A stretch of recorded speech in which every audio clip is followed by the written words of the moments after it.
And that's where I'm going to decide to bring in my good pal, Nick Giffen.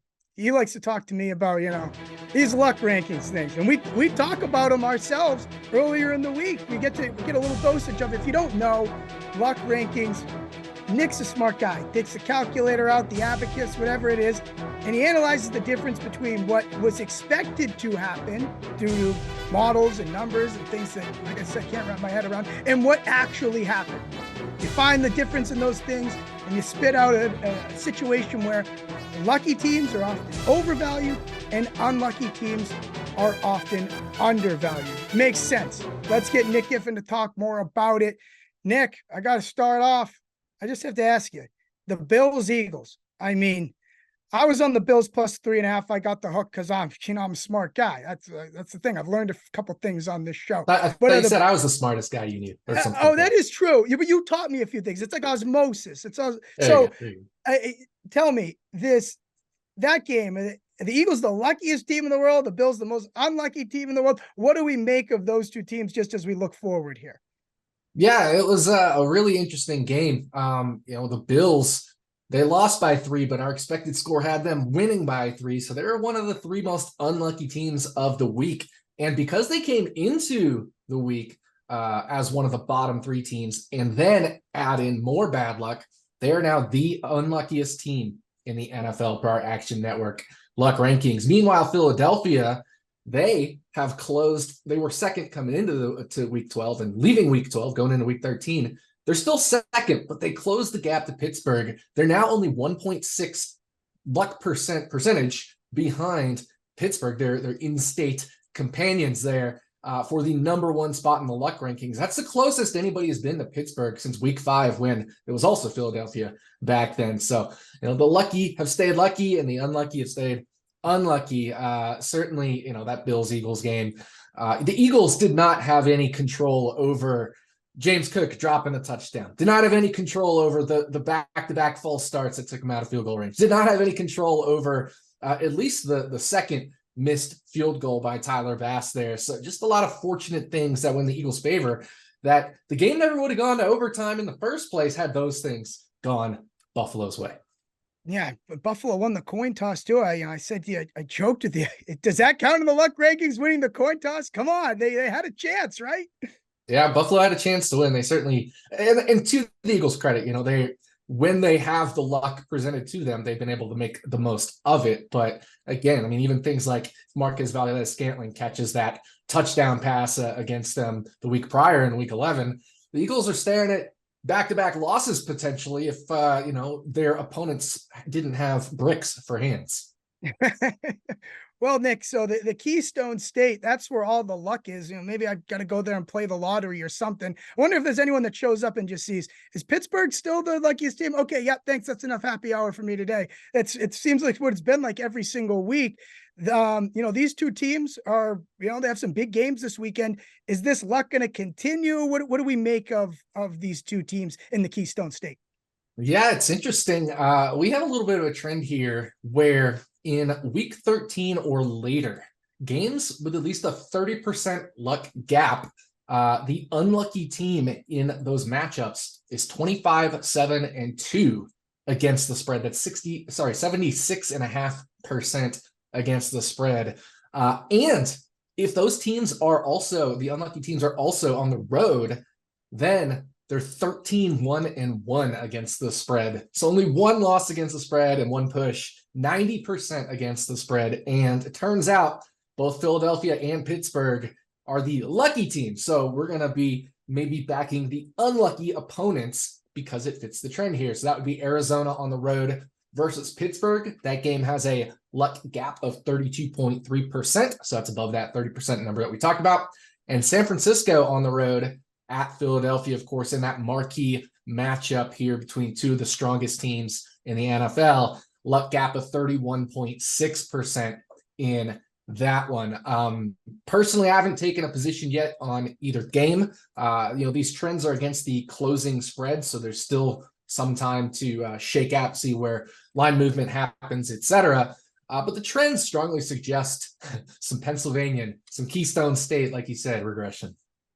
Yeah, and look, if you don't have it at the edge of on your fingertips, I don't blame you. But is part of the reason for not, jumping to the window to go bet this is because while there's a large luck gap here, does that necessarily mean that Arizona and San Francisco are on the contrary unlucky? I feel like it's more of a reflection of how lucky the other two teams are. Am I right or wrong?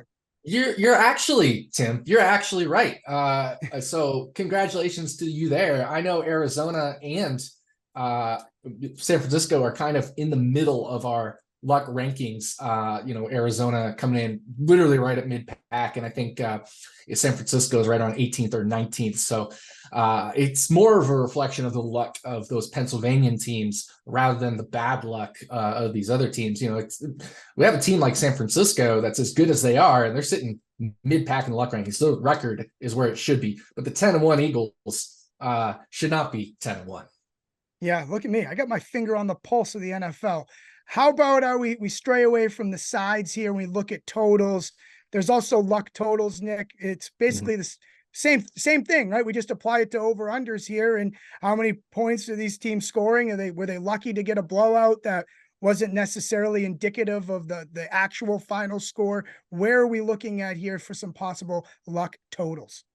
Yeah, so the first one is going to be Cincinnati versus Jacksonville. This is a luck over. So this has a luck total of plus 5.5. Anything over 5 at this stage of the season is significant. Last week, luck overs, unders have been the talk of the town this year. Under this, under that, under. Luck overs went 2-1 last week. So, we really are showing a signal here when almost 60% of all of the regular season has gone under, and yet we go 2-1 to the over. Luck overs overall are 32, 18, and 1, 63.7% to the over.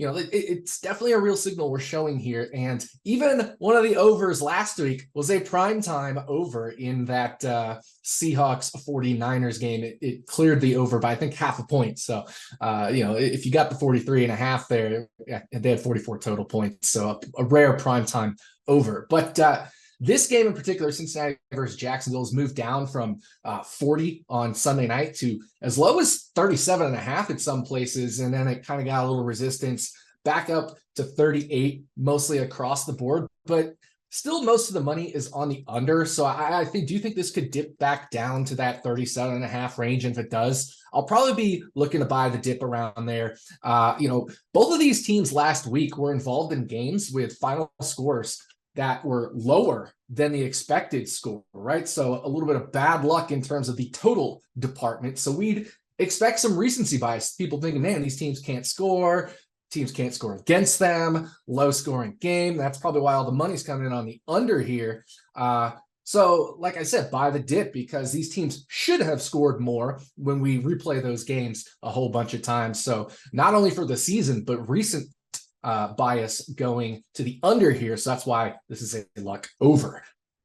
Yeah, I have to ask Nick, what do you do with Browning with the whole luck, with your luck situation? Is that factored into the model? It's probably hard to. I don't know. I gotta ask. The quarterback certainly has an impact on the total, but at the same time, that's accounted for kind of in the market itself.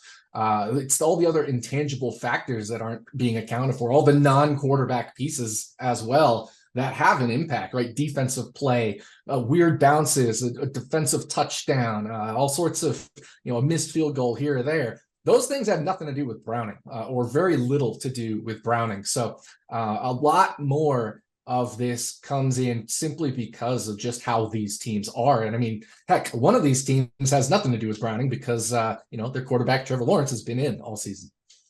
I hear you. I mean, and it's Sam Howell too. I mean, he's been good. So you told me too earlier in the week when we talked that the Dallas Washington score was deceiving as well. And Washington should have put up more points than they did. Is that something that has been indicative of Washington all year? Is that a Sam Howell thing? How do we put our finger on that? Yeah, no, this one's interesting. So Miami, Washington, I think you're referring to here. Yep. We actually have this as a luck under. Oh, my goodness. This is a luck I just under. assumed. Yeah, no, this is a luck under. Remember last week, it was 45-10. That game had 55 points scored, the Commanders Dallas game, but it was only 29-20 expected. So that's only 49 expected points. Those teams scored 6 more points than expected. And that, of course, applies in part to Washington Commanders here. Similar has happened with Miami.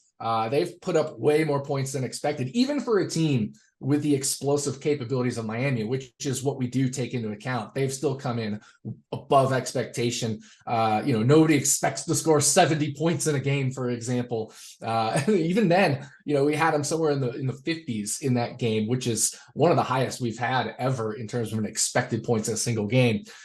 So this is a luck total of -11. Anything -5 or lower is a luck under after week 2. So that includes this time of year. And luck unders overall have hit a 60% rate over nearly a 200 game sample size. However, we might be actually getting a reverse signal here to where, this game is a luck under, but some of the trends actually favor an over despite it being a luck under. And I think that's because when we get a signal this large, beyond something like -7.5 this late in the season, it's probably to the point where it's no longer randomness that has set them this far to the over consistently. It probably is a real signal that this game is going to go over. So, maybe a little bit of adjustment needed to the expected score model in some cases where we get these really, really wide gaps late in the season. So we actually may have a reverse signal here in week 10 or later. If a game has a luck total lower than -7.5, and right, this is -11, those games are actually 20-12 to the over, not the under. So, this game has climbed from 49.5 to 50.5, settled back down to 50. I really don't want to touch this one because we're showing luck under, we're showing reverse luck under, over. Like, it's just kind of a mess. Just stay away from the total here, unless maybe we get over that key number of 51. Listen, I hear you, Nick. It's gonna be fascinating, thing to follow. This, I love Sam Howell, but he's entertaining at the very least. And I know it's your Washington Commanders, so I appreciate you giving us. I just want Tua to throw for like 400 yards in this one because Sean Kerner and I are both on that Tua most yards prop for the season. So that's what I want. Oh yeah, we had a heated argument about that earlier in the happy hour season. So I'll root for that for you as well. I appreciate you stopping by, Nick. Always a pleasure. Anytime.